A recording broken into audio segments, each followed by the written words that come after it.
Hi everyone, it's the Erasmus once again. Thank you for watching. Thank you for uh, taking the time out to have another view of one of my episodes. Before I start, I'd like to ask that you subscribe to my channel if you already haven't. And if you actually like the video, like it and share it with your friends. So today, I'd like to talk about the story of Centa14. Centa14 is the first sports business that I started when I came back from doing my MBA in Spain. And, I decided to do this today because I had a few people actually suggest that I do it.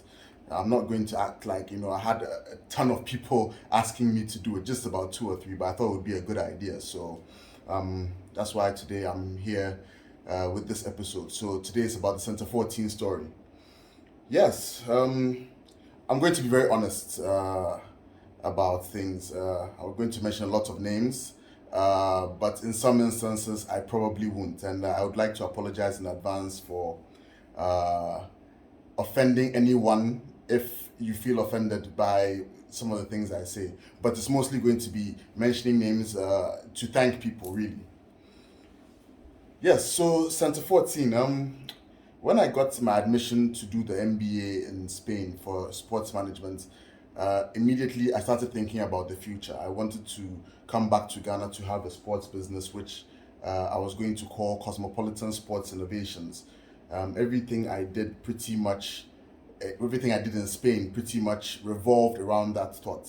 I had already started talking to like classmates, lecturers, some of the professionals that came around, about this business that I wanted to start and talk about potential partnerships and collaborations on projects that I could do with them. So the first project that I actually meant to undertake when I got back to Ghana was what I did my thesis on, which was on a talent aggregation platform called Playtaker.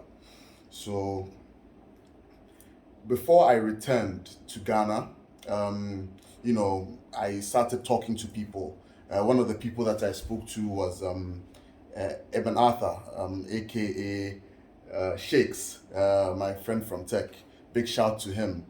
And we spoke a bit, and then he mentioned one Kwekuba to me. I was like, okay, Kwekuba, fine, all right. So I came back to Ghana and I happened to meet this Kwekuba, aka Masaro. Big shout to Masaro. And we realized that we had a common vision for sports, and so we decided to team up together. But then again, here I was with my Cosmopolitan Sports Innovations, and then he already had Emerge Sports Management, uh, Event Sports and Entertainment Management. Sorry, that was the name of his company. So, right now we had to settle for either one or the other, which, we decided to compromise on getting a new name. So after a lot of back and forth, we settled on Centa14. So Centa14 basically meant a center for sports people who we could do business with. And then the 14 actually is in tribute to my favorite sports personality, which is Johan Cruyff, as I have said on many other occasions before. So we started off with Masaru being the director for business development, and I was the director of operations and social projects. Um, we had all sorts of ideas. We wanted to do event management, player management, and even we wanted to eventually venture into asset management for the players, to help them, manage the assets so that when they retire from their playing, from playing, they would have something to fall on financially. Then the ultimate idea really for us was to evolve into a finance house where we would finance sport, you know, because the number one problem of our sports really is financing. So as you can see, the desire to have a lot of increased investment in sports has been there from day one. So eventually, those were all big ideas which you couldn't have afforded from the start. So in the beginning, we just basically started off with trying to create opportunities for sportsmen, young players especially, to showcase their talents both home and abroad. Um, When we started, we did a few projects. Like the first major thing that we did of note was having some directors of FC Barcelona visit Ghana, and that was actually, we couldn't have done all this by ourselves. This was through one Miss Dupe Maja. I'd like to give a shout out to her, and uh, and on that particular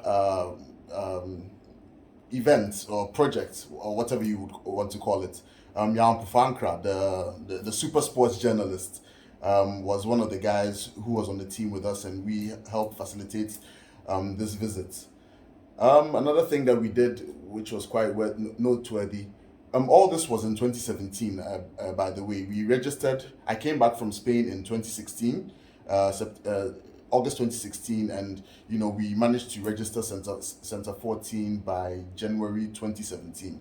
So all this is from January 2017 going pretty much. Yes. So now back to what I was saying. We had a scouting event with Kingsley Slater. He's a scout with clubs in England like Charlton Athletic and QPR, and we had that event at the Ajax Park in the University of Ghana, Legon, and this was done with the help of my man Henry Asante, a.k.a. Scary. Big shout to him. Thank you very much for all your help. Um, Another thing we nearly did, I have to admit, it didn't quite happen the way we wanted it to, but it was something called the Communities Football Challenge, which was meant to be an under 12 football tournament which was community based among teams from between Osu and Nungwa. We wanted to start off with 32 teams, have a knockout phase. Have a knockout competition where the winner would be like the kings of Accra, kind of. We had a media launch and everything, but we had to pull the plug on it at the last minute because of pretty much lack of funding and lack of support. There was actually quite some interest. People showed interest. There were pledges, but at the end of the day, nobody really came through for us. So it was difficult for us to have this event. So we eventually had to pull the plug. It's something that I actually intend still having. Regardless, I will do it one day because it's very important to me. Then the biggest thing that we did, and which I always have a lot of pride in, was the Dubai Continental Football Cup. That is Michel Salgado's tournament that he started in Dubai, which we managed to bring to Ghana. Uh, we it took quite a while because we had to negotiate with him for a while because he was a bit reluctant at first, but I promised him good competition, and I actually even made a claim that whoever represents Ghana would go to his tournament in Dubai and win it. So more on that later. So yes, back to Centa14. So because of the kind of things that we were doing, we started getting recognized, and people started approaching us, and eventually Masaro and I got two additional shareholders to join the business. It was difficult. It was very difficult doing this. I mean, when you're in business, pretty much everything is difficult, and this was no exception. And things were made harder by the fact that we were new and unknown, and some of the projects that we wanted to undertake seemed a bit too big. I don't think people had confidence in us being able to pull them off, and we really had to do everything on our own, but with logistical and financial support from friends. It was difficult to get corporate partners. Like I said, for the community football challenge, there was interest, but nothing concrete, so we had to pull the plug. And at the same time, we also had committed to bring Michel Salgado and his team to Ghana. So we had to do everything we could to make that happen. At this point, I would like to thank Busy 3G, or I don't know what they're called now, Busy Internet. They supported us a bit for actually, no, they supported us for the Ghana event of the Dubai Continental Football Cup. Warring Films, Karl Max, thank you. He also did a good job with us. And yeah, with Busy, I'd like to thank Nana Kwabne Duhene, my good friend, who's also called Boogie. Thank you very much for all your help back then. The Ghana Football Association, we needed their permission to pull this off, and they were very helpful, especially Coach Otia Kenteng, who was the head of development at the GFA at the time. Thank you very much, sir.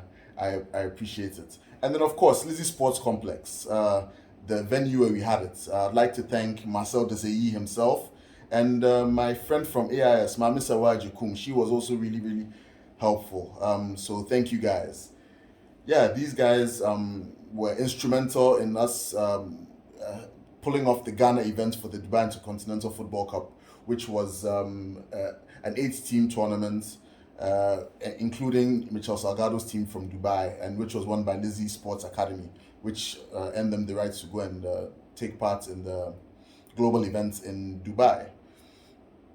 But yeah, we went all over the place looking for partners. We went to Nestle, Guinness Ghana Breweries. We went to Emirates because I had to bring Michel Salgado in, and then obviously after the Ghana event, take the team to Dubai.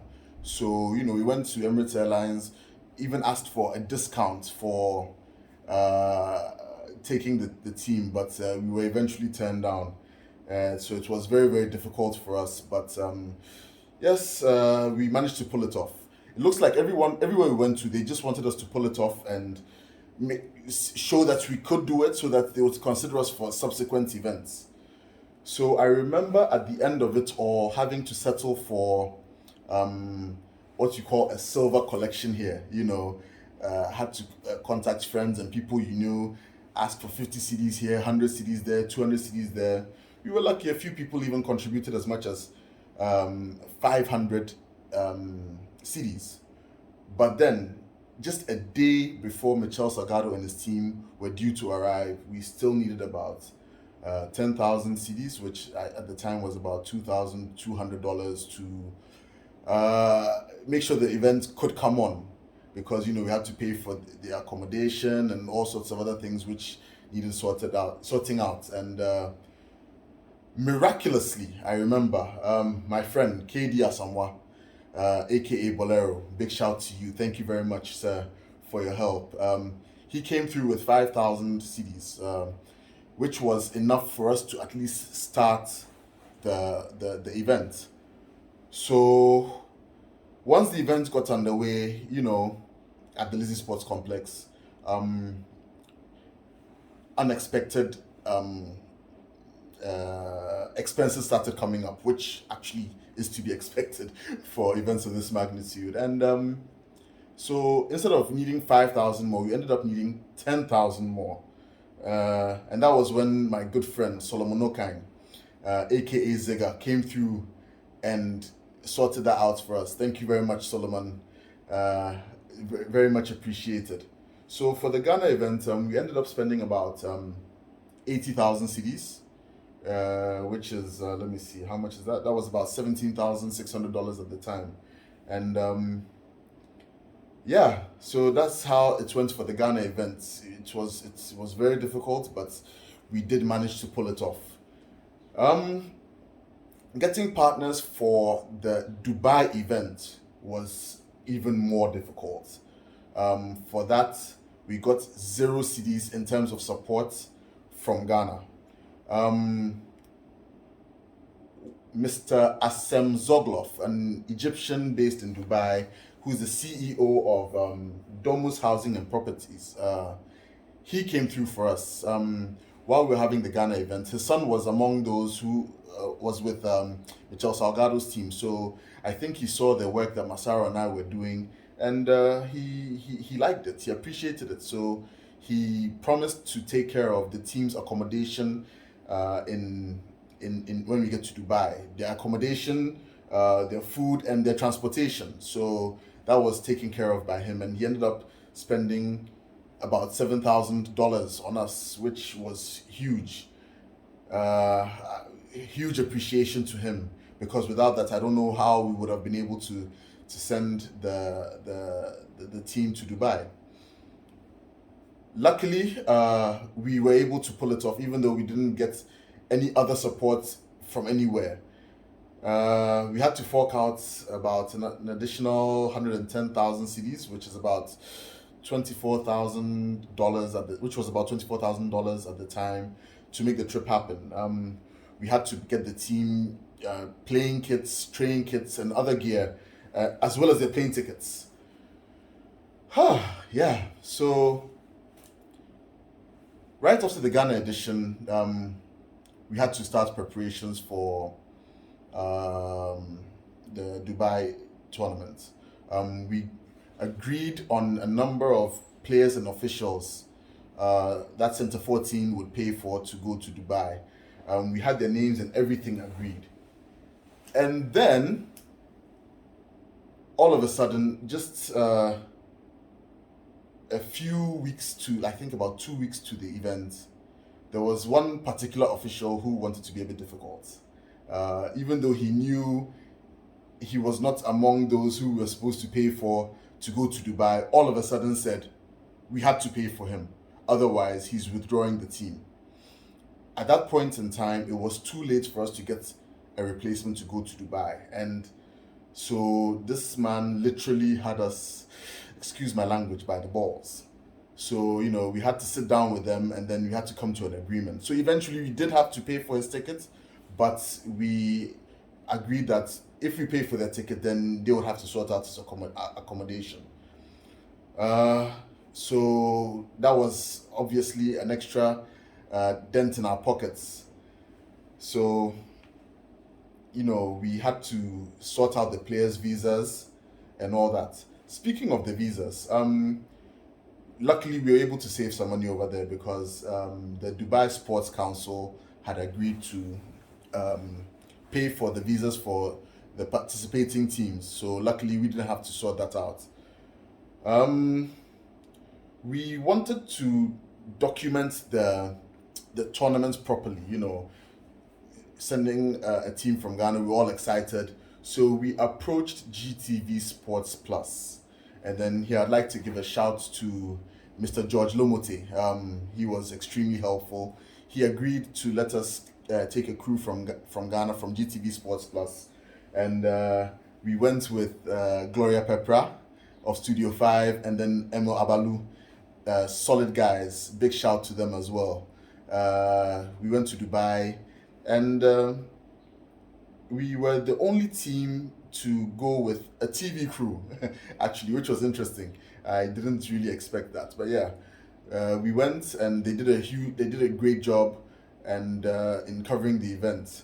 However, things did go a bit wrong in the end. I'll come to that. The day of the departure, which was 20th February 2018, our visas were still not ready. As at the time, check-in was closing.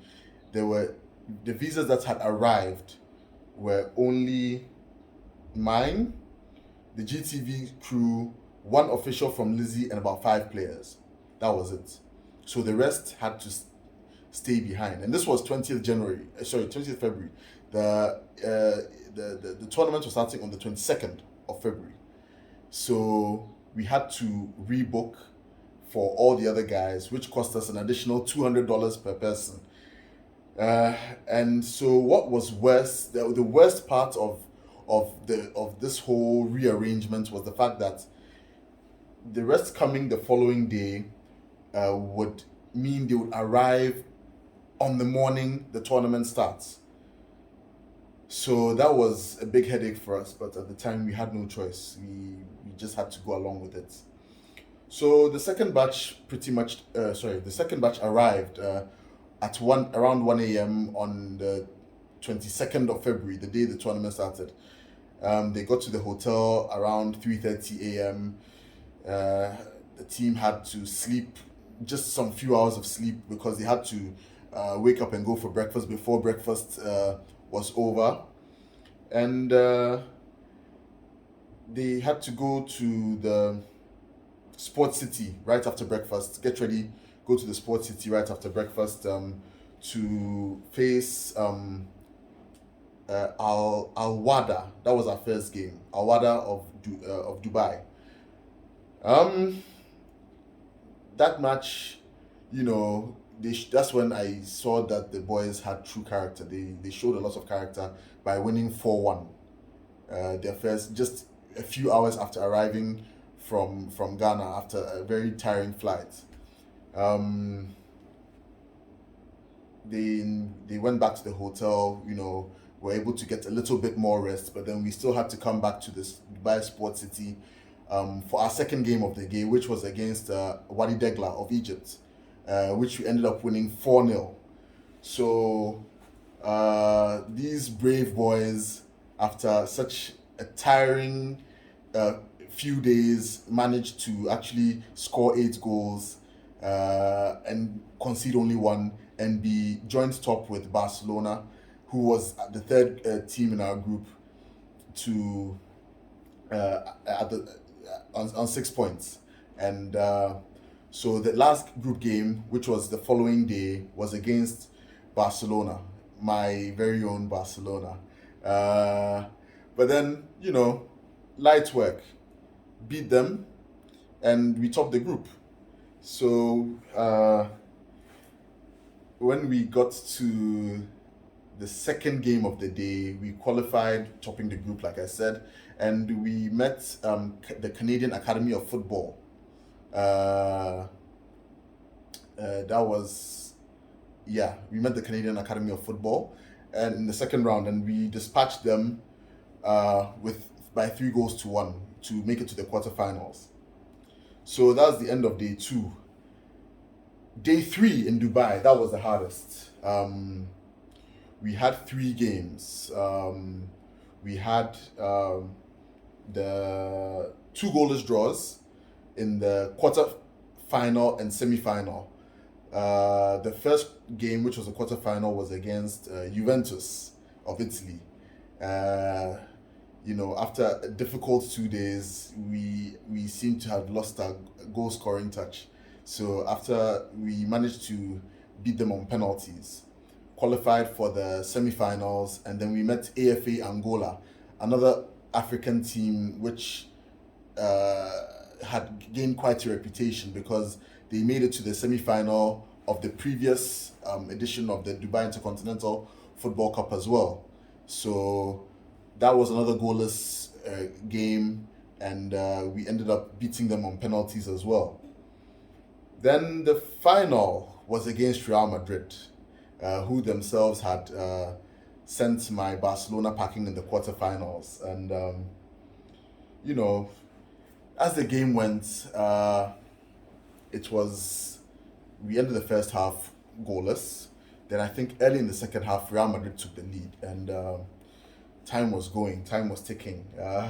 It was a very nervous time for me being there. But with time running out, I'm sure the Real Madrid bench getting ready to celebrate the victory. Sumaila, a player called Sumaila, made a darting run through midfield and scored the equalizer. So we had to go to penalties.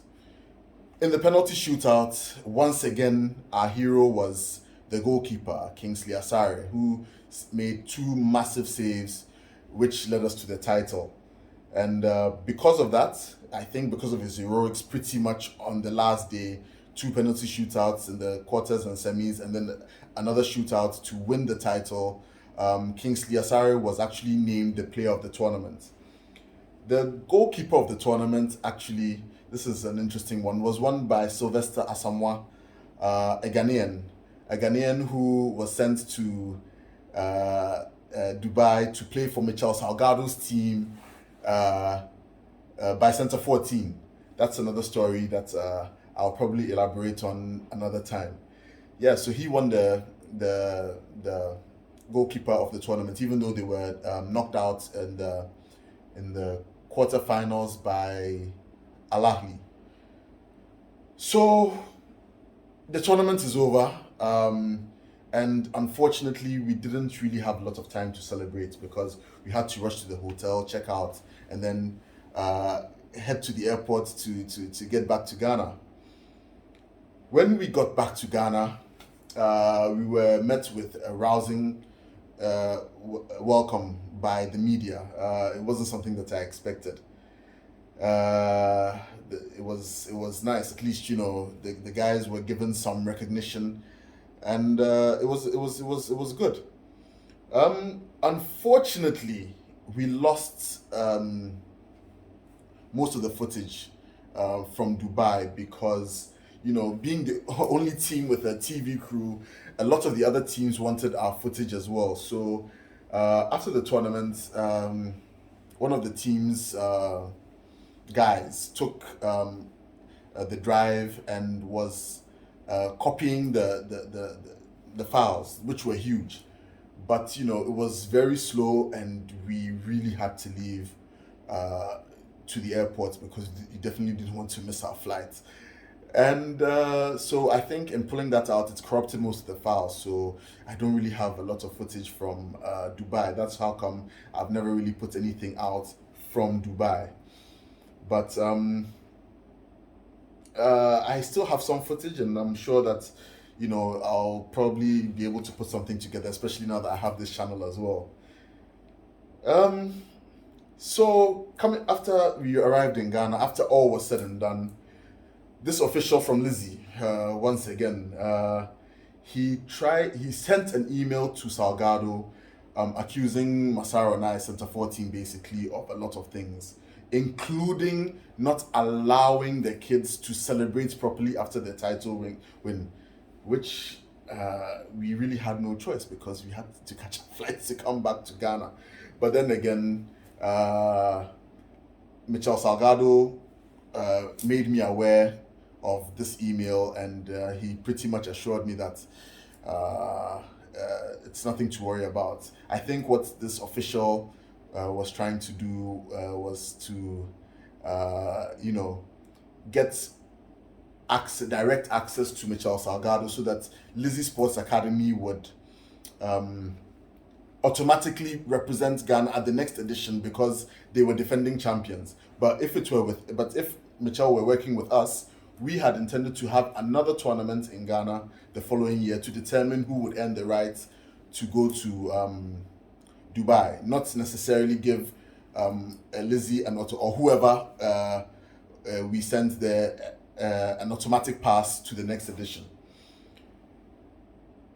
Luckily, Salgado didn't buy that, so he wanted to continue working with us. But unfortunately, the next year we were not able to go back. I wish we had the chance to, but I'm sure other opportunities will come up.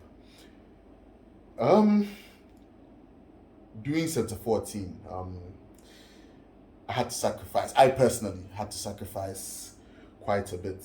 Aside the personal sacrifices, I think the first thing that Masaro and I had to sacrifice was creditworthiness, for lack of a better term.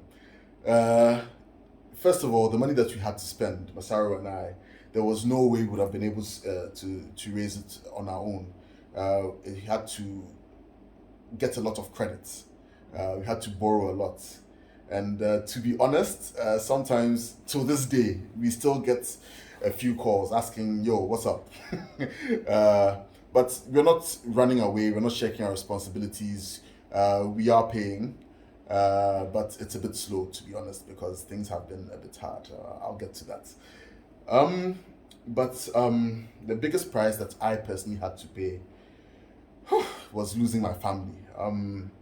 Certain people in my family didn't share my vision and believed that this was too slow a way of being able to provide for my family. So I think about a week after we hosted the Ghana event, they walked away. It was a devastating blow, but I had to keep my head up because I couldn't abandon this project right in the middle when Michel Salgado was expecting the team to come from Ghana to take part in this tournament. Thankfully, I was able to keep my head up, also with the support of Masaru, of course, and others. And we were able to go to Dubai. But on our return from Dubai on 25th February, my system just shut down. I just was exhausted, because of what we had to go through to even get the team there in the first place. And then, of course, this personal blow to me, it took a huge mental toll on me, and my system just shut down. I couldn't continue anymore. So for quite a while, things at Centa14 came to a standstill. With Masaru working in the bank. Yes, Masaru, by the way, was the head office branch manager of First Trust Savings and Loans. So, with him working at the bank, I had to do a lot of the day-to-day operations of Centa14. And, with everything taking a toll on me, the business was affected. Things came to a standstill, which sort of led to some disagreements among the shareholders, and eventually changes had to be made. So yeah, that's what happened at a point. So at this juncture, I'd like to reiterate my call for companies to support sports. From an individual and SME point of view, the money that we spend obviously is a lot of money. I do agree to that. But for the bigger companies, they spend more on stationery and huge billboards around town than what we did. I'm not saying that companies have to spend, their stationery budgets on sports, but I mean, they spend about $3,000 on huge billboards, $3,000 a month on huge billboards in town. So it shows that this is really chicken change for a lot of the big companies. Nestle, Guinness, Emirates, the telcos, even the banks. There are so many ways in which you can support sports in ways that are actually mutually beneficial. If you look at what sport has done to transform companies like Red Bull and Santander Bank, you see what I mean. But because a large part of what they are today really is because of sports. I mean, if one fat guy and one bank manager who just happened to like sports were able to pull this off, go and bring a world title of sorts home, imagine what could have been done, or what can be done with real investment, with real support. So I'd like to reiterate my call for companies, especially the bigger ones, and even the SMEs. You can actually use sport to elevate, to raise your company, to take it to another level. It's possible because it's being done in many ways by many countries, by many companies around the world. So please support sports. I like what businesses like, Decathlon and even, sports bars like Champs and Honeysuckle are doing with sports. And if there's anybody out there who knows any of these guys, I'd like to work with them. So hook a brother up. In spite of everything that we had to go through with Centa14, in spite of everything that we had to do to even get these guys to Dubai, and in spite of everything that I lost personally, and the fact that I am no longer active with Centa14 Sports and Entertainment, my dream for Africa remains. I keep going. As Colin Kaepernick is attributed to have said, believe in something, even if it means sacrificing everything. I believe in sports in Africa. And so we move. It's time. We have to do this. Yes, so that's the story of Centa14. Thanks for watching. If you like the video, kindly click like, share the video, have your friends have a look at the video, and subscribe to my channel as well if you haven't. you can connect with me on social media as well. And I'll also like to share more about Centa14. So I'll share the links to my social media pages in the video description below, as well as links to Centa14 and stuff that we have done in the past. So thanks, guys. It was a pleasure being with you again, and I'll see you guys